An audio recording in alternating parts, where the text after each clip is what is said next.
Venezuela को लेकर दुनिया की सियासत एक बार फिर गर्मा गई है। सोमवार को इस मुद्दे पर संयुक्त राष्ट्र सुरक्षा परिषद की इमरजेंसी बैठक बुलाई गई, जिसमें अमेरिका की सैन्य कार्रवाई और वेनेजुएला के राष्ट्रपति निकोलस मादुरो को पकड़े जाने के मामले पर जमकर बहस हुई। संयुक्त राष्ट्र के महासचिव एंटोनियो गुटेरेस ने इस पूरे घटनाक्रम पर गंभीर चिंता जताई और साफ कहा कि किसी भी देश को कार्रवाई करते समय संयुक्त राष्ट्र चार्टर और अंतर्राष्ट्रीय कानूनों का पूरा सम्मान करना चाहिए। उन्होंने ये भी सवाल उठाए कि अमेरिका की इस तरह की सैन्य कार्रवाई भविष्य में अंतर्राष्ट्रीय रिश्तों के लिए कैसी मिसाल पेश करेगी। बैठक के दौरान रूस, क्यूबा और मेक्सिको जैसे देशों ने अमेरिका के कदम की कड़ी आलोचना की और इसे अंतर्राष्ट्रीय नियमों के खिलाफ बताया। रूस के प्रतिनिधि ने तो यहाँ तक कहा कि अमेरिका ने गलत तरीके से वेनेजुएला के राष्ट्रपति और उनकी पत्नी सिलिया फ्लोरेस को हिरासत में लिया है और उन्हें तुरंत रिहा किया जाना चाहिए। रूस का कहना है कि किसी भी देश के राष्ट्रपति को इस तरह पकड़ना पूरी दुनिया के लिए खतरनाक संदेश देता है। वहीं क्यूबा और मेक्सिको ने भी अमेरिका पर आरोप लगाया कि वो ताकत के दम पर दूसरे देशों के अंदरूनी मामलों में दखल दे रहा है। वेनेजुएला ने संयुक्त राष्ट्र में अपनी बात रखते हुए कहा कि अमेरिका का असली मकसद उनके देश के तेल और प्राकृतिक संसाधनों पर कब्जा जमाना है।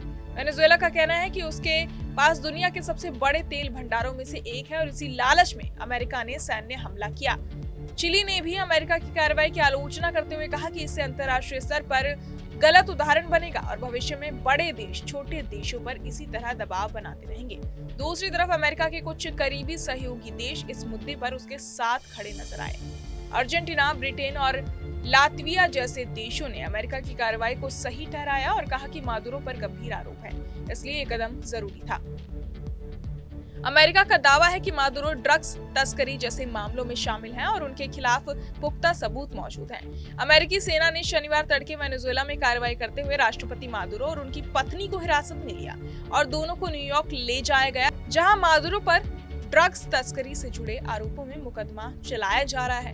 हालांकि मादुरो ने इन सभी आरोपों को पूरी तरह झूठा बताया और कहा कि ये सब उनके देश की सरकार को कमजोर करने की साजिश है।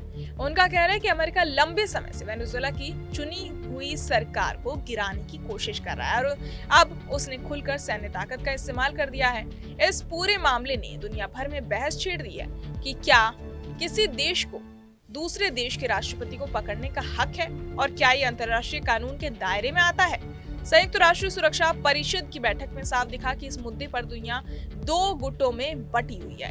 एक तरफ अमेरिका और उसके समर्थक देश है, तो दूसरी तरफ रूस, क्यूबा, मेक्सिको और कई अन्य देश जो इस कार्रवाई को गलत और खतरनाक बता रहे हैं। तो कुल मिलाकर वेनेजुएला संकट अब सिर्फ एक देश का मामला नहीं रहा है, बल्कि ये पूरी दुनिया की राजनीति और अंतर्राष्ट्रीय कानून के भविष्य से जुड़ा बड़ा सवाल बन गया है। बहरहाल इस पूरी खबर को सुनकर आप क्या कुछ सोचते हैं, हमें कमेंट बॉक्स में जरूर बताएं और बाकी तमाम खबरों के लिए सब्सक्राइब करें न्यूज़ नेशन।